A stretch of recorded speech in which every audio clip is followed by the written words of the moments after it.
Want to learn how you can become a better communicator in English without learning new words, without learning grammar, and without practicing your pronunciation? The secret is in becoming a better listener. Being a better listener turns you into a better conversation partner, a better communicator, because it helps you build relationships and build trust as well. But also, when you focus on the other person, you become less stressed and self-conscious about your own English, and that alone can help you become more confident and fluent in English. In this video, I'm going to share with you some tips on how to become a better listener and a better communicator in English.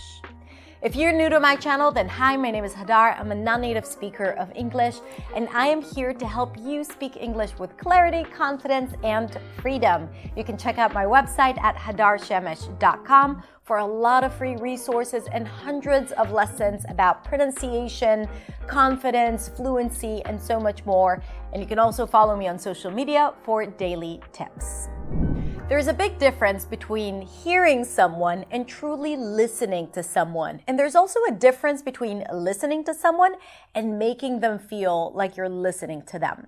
Now, this is relevant when you communicate in any language, including your first language as well, because being a good listener is also relevant for your first language. But I've noticed that a lot of times when you communicate in a second language, what happens is that you are more self-conscious about your own language and your own communication.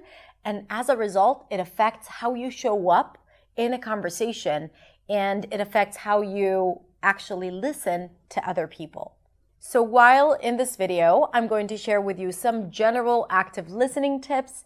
This is very specific for speakers of English as a second language, because I'm going to also focus on the language and the confidence element and what you can do if speaking in English is not something that is completely natural to you. So what I'm going to talk about today is going to be about mindset, nonverbal communication, and verbal communication. We're going to start with mindset. When you are speaking to another person, you actually have to turn off your own thoughts and focus on what the other person is saying. Now, it's okay. It's very natural for you to think about other things when you're doing something else. But when you are consumed with your own thoughts, it's really hard to actually listen and to be able to have a good, deep conversation with a person in front of you. Also, usually people feel it when you're not really listening. You start glazing or you're starting to tune out from the conversation. I'm sure you've had this experience when you were talking and you felt like the other person is not really with you because they were occupied with their own thoughts. So you have to actually move away from thinking your own thoughts to paying attention to what the other person is saying.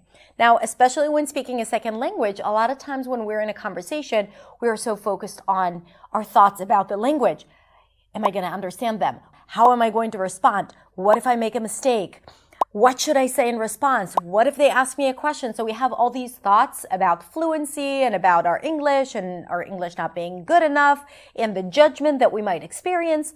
And then you're caught up in your thoughts. You're thinking about it because you want to make the conversation better. But what ends up happening is that the fact that you're thinking these thoughts move you away from actually being in the conversation. So when you have all this negative self-talk, not only that it will affect your fluency and freedom, it will also prevent you from actually hearing and understanding what the other person is saying because you're so focused on your own thoughts that you're not listening. And then you won't be able to understand what they're saying.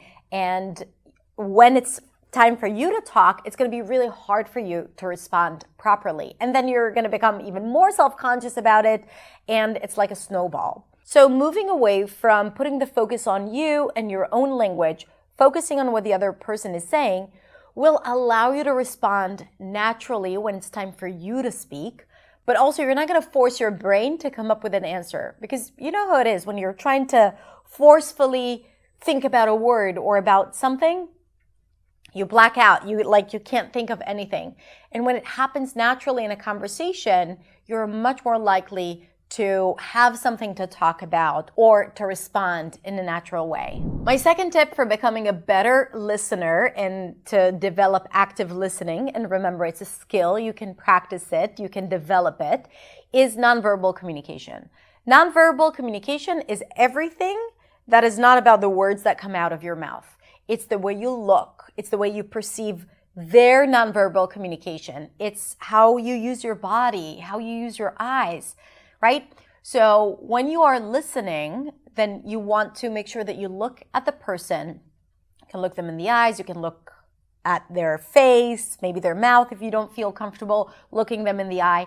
You want to make sure that you're open, you're not fidgeting, you're not too closed, and that you're just open to hearing what they have to say. I find myself, I'm very much an active listener, and I find that I nod a lot of times. Sometimes I also mirror what they do. I do it subconsciously, but I started noticing that this is what I do. So if I see someone speaking and nodding their head, I might do the same thing. You know, I kind of like mirror how they're behaving. And I try to get us on the same frequency in terms of body language. And I feel like it helps me hear better and understand better what the other person is saying. Now, when you are actively listening, a lot of times you can use small phrases that will create validation that you're listening or will open opportunities for them to speak more. So, for example, when someone is speaking, you could just respond with, yeah, I know, really, totally. So these phrases show that you are listening, that you're paying attention, and sometimes you can also invite them to speak more. Something that I like to say a lot when I'm interested in someone else or their story, or I want to hear more about something, I simply say, tell me more about this. Or that's so interesting. I want to hear more. And that gets them to speak better. Now, when they feel safe, when they feel like you're actually listening, they would want to speak more and feel that you are such a great conversation partner and that it's so much fun to actually talk to you.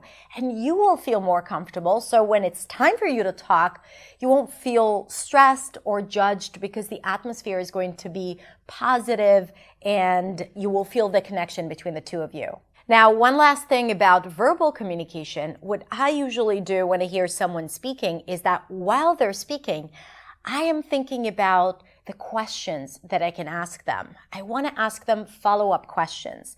I want them to speak more. So when they are done telling me something, I usually try to think of a really good question to ask them and then just to be quiet and hear what they have to say. And also in general, listening to someone and thinking about questions and asking them questions is an excellent English practice because it helps you kind of go deeper into the language and to think about things in a critical way, which is definitely something that we want to develop as speakers of English as a second language.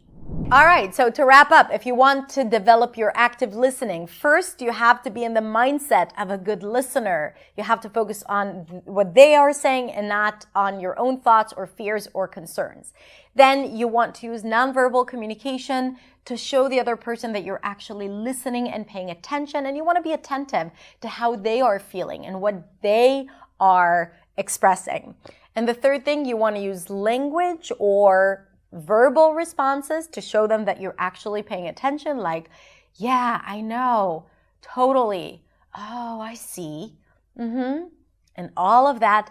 And also, it's a great skill to have to be able to listen to someone and to ask a follow-up question so that it would get them to speak more, but also it will develop your critical thinking and your ability to analyze content. All right, if you have any more tips on how to become a better listener, write them in the comments below. And tell me if you have any challenges with staying focused when speaking to someone in English. All right, if you enjoyed this video, make sure to subscribe to my channel and come follow me on Instagram at hadar.accentsway, where I share daily content. Have a beautiful, beautiful rest of the day, and I will see you next week in the next video. Bye.